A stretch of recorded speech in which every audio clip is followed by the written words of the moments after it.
നമസ്കാരം.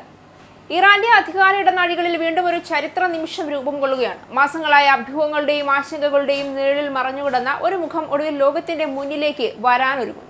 പിതാവും മുൻ പരമോന്നത നേതാവുമായ അലി ഖമേനിയുടെ വിയോഗത്തിന് ശേഷം അധികാരത്തിന്റെ അമരത്തിരുന്ന മുജ്തബ ഖമേനി ആദ്യമായി പൊതുജനങ്ങൾക്ക് മുന്നിൽ പ്രത്യക്ഷപ്പെടുമെന്ന വാർത്ത പുറത്തുവരികയാണ്. ഇറാന്റെ പുതിയ പരമോന്നത നേതാവായി ചുമതലയേറ്റ ശേഷം മുജ്തബ ഖമേനി ചൊവ്വാഴ്ച ആദ്യമായി പൊതുവേദിയിൽ പ്രത്യക്ഷപ്പെട്ടേക്കാമെന്നാണ് റിപ്പോർട്ടുകൾ. പിതാവും മുൻ പരമോന്നത നേതാവുമായിരുന്ന ആയത്തുള്ള അലി ഖമേനിയുടെ മരണാനന്തര ഓർമ്മയ്ക്കായി ടെഹ്റാനിൽ സംഘടിപ്പിക്കുന്ന ഔദ്യോഗിക അനുസ്മരണ ചടങ്ങിൽ മുജ്തബ പങ്കെടുത്തേക്കുമെന്നാണ് ഇറാനിയൻ മാധ്യമങ്ങൾ നൽകുന്ന സൂചന. ഇത് വെറുമൊരു ചടങ്ങിന്റെ അറിയിപ്പല്ല, പശ്ചിമേഷ്യയുടെ രാഷ്ട്രീയ ഭൂപടത്തിൽ പുതിയ അധ്യായം തുറക്കാൻ പോകുന്ന സൂചന കൂടിയാണ്. ഓരോ രാജ്യത്തിനും അതിന്റെ ചരിത്രത്തിൽ ചില നിമിഷങ്ങളുണ്ട്. ആ നിമിഷങ്ങളിൽ ഒരു വ്യക്തിയുടെ മുഖം മാത്രമല്ല ലോകം കാണുന്നത്. ആ രാജ്യത്തിന്റെ ഭാവിയും ഭരണത്തിന്റെ ദിശയും യുദ്ധത്തിന്റെയും സമാധാനത്തിന്റെയും സാധ്യതകളും ഒരേ സമയം വായിച്ചെടുക്കാൻ ശ്രമിക്കുകയാണ്. ഇറാനെ സംബന്ധിച്ചിടത്തോളം മുജ്തബ ഖമേനിയുടെ ഈ ആദ്യ പൊതുപ്രത്യക്ഷപ്പെടൽ അത്തരമൊരു നിർണായക മുഹൂർത്തമാണ്. കാരണം അദ്ദേഹത്തിന്റെ നിശബ്ദതയേക്കാൾ വലിയ ചർച്ചകൾ ലോകത്തിൽ മറ്റൊന്നും നടന്നിരുന്നില്ല. അദ്ദേഹം എവിടെയാണ്? ആരോഗ്യസ്ഥിതി എന്താണ്? യഥാർത്ഥത്തിൽ അധികാരം ആരുടെ കൈകളിലാണ്? എന്നിങ്ങനെ അനവധി ചോദ്യങ്ങൾ അന്താരാഷ്ട്ര നയതന്ത്ര വേദികളിൽ മുഴങ്ങിക്കൊണ്ടിരുന്നു.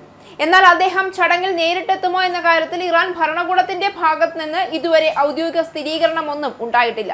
കഴിഞ്ഞ ഫെബ്രുവരി 28-നാണ് അമേരിക്കയും ഇസ്രയേലും സംയുക്തമായി നടത്തിയ വ്യോമാക്രമണത്തിൽ ആയത്തുള്ള അലി ഖമേനി കൊല്ലപ്പെടുന്നത്. നിരവധി കുടുംബാംഗങ്ങൾ കൊല്ലപ്പെടുകയും മുജ്തബ അടക്കം നിരവധി പേർക്ക് ഗുരുതരമായി പരിക്കേൽക്കുകയും ചെയ്തു. പശ്ചിമേഷ്യയിൽ വലിയൊരു യുദ്ധത്തിന് തന്നെ വഴി തുറന്ന ഈ സംഭവത്തിനു ശേഷം കഴിഞ്ഞ 4 മാസത്തിലേറെയായി മുജ്തബ ഖമേനി പൊതുവേദികളിലോ മാധ്യമങ്ങൾക്ക് മുന്നിലോ വന്നിരുന്നില്ല. പിതാവിന്റെ മരണാനന്തര ചടങ്ങുകളിലും പ്രാർത്ഥനകളിലും മുജ്തബയുടെ മറ്റു 3 സഹോദരന്മാരായ മുസ്തഫ, മെയ്സം, മസൂദ് ഖമേനി എന്നിവരായിരുന്നു നേതൃത്വം നൽകിയിരുന്നത്. ടെഹ്റാനിലെ ഗ്രാൻഡ് മൊസല്ലയിൽ നടന്ന വലിയ അനുസ്മരണ ചടങ്ങിലേക്ക് ആയിരക്കണക്കിന് ആളുകളാണ് എത്തിച്ചേർന്നത്. ആയത്തുള്ള അലി ഖമേനി, അദ്ദേഹത്തിന്റെ മകൾ, മരുമകൾ, 14 മാസം മാത്രം പ്രായമുള്ള കൊച്ചുമകൾ എന്നിവരുൾപ്പെടെ ആക്രമണത്തിൽ കൊല്ലപ്പെട്ട കുടുംബാംഗങ്ങളുടെ ഭൗതിക ശരീരങ്ങൾ അടങ്ങിയ പെട്ടികൾ ഈ ചടങ്ങിൽ പൊതുദർശനത്തിന് വെച്ചിരുന്നു. അനുസ്മരണ ചടങ്ങ് നടക്കുന്നതിന് തൊട്ടു മുൻപുള്ള ദിവസങ്ങളിൽ പിതാവിന്റെ മരണത്തിന് പ്രതികാരം ചെയ്യുമെന്ന് പ്രതിജ്ഞ ചെയ്തുകൊണ്ട് മുജ്തബ ഖമേനി ചില സോഷ്യൽ മീഡിയ പോസ്റ്റുകൾ പങ്കുവച്ചിരുന്നു.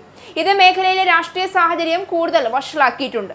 ജൂൺ 17 ആക്രമണങ്ങളോടെ ഇരുവിഭാഗവും തമ്മിലുള്ള വെടിനിർത്തൽ കരാർ തകർന്നത് ആശങ്കകൾ ഇരട്ടിയാക്കുന്നു.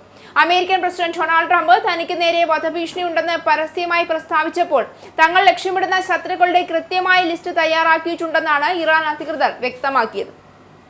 ഈ പ്രതിസന്ധികൾക്കിടയിൽ ഇറാന്റെ പുതിയ നേതാവ് പൊതുവേദിയിൽ എത്തുന്നു എന്ന വാർത്തയെ അതീവ പ്രാധാന്യത്തോടെയാണ് ലോകരാജ്യങ്ങൾ നോക്കിക്കാണുന്നത്.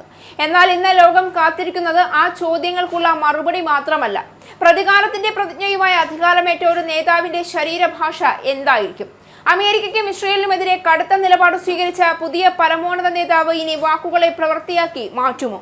അതോ യുദ്ധത്തിന്റെ ചാരത്തിന് മുകളിൽ സമാധാനത്തിന്റെ പുതിയ അധ്യായം എഴുതാൻ ശ്രമിക്കുമോ? ഈ ചോദ്യങ്ങൾക്കുള്ള ആദ്യ സൂചനകൾ പോലും അദ്ദേഹത്തിന്റെ ഈ പൊതുപ്രത്യക്ഷപ്പെടലിൽ നിന്ന് ലോകം തേടുകയാണ്.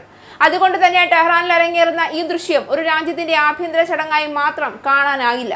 പശ്ചിമേഷ്യയുടെ ഭാവിയെ സ്വാധീനിക്കാവുന്ന രാഷ്ട്രീയ മുന്നറിയിപ്പായി, ശക്തിയുടെ പ്രഖ്യാപനമായി, അധികാരത്തിന്റെ പ്രതീകമായി ചരിത്രം ഇതിനെ രേഖപ്പെടുത്തുമോ എന്ന ആകാംക്ഷയിലാണ് ലോകം മുഴുവൻ.